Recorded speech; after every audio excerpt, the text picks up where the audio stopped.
Сегодня воскресенье, и мы решили отдохнуть, поехали к себе в старый город.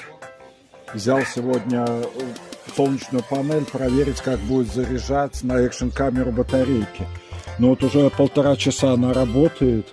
Ну, заряжает пока. Солнце то бывает, то нет, тучки ходят на нас. Если видно, там видно, не видно. А мы попутно еще играем в дартс и делаем шашлычки. Мама там уже снимает. А крестный вместе с детьми играет в замечательную игру нашего детства. Ножички играет. Вот так мы проводим, короче, день.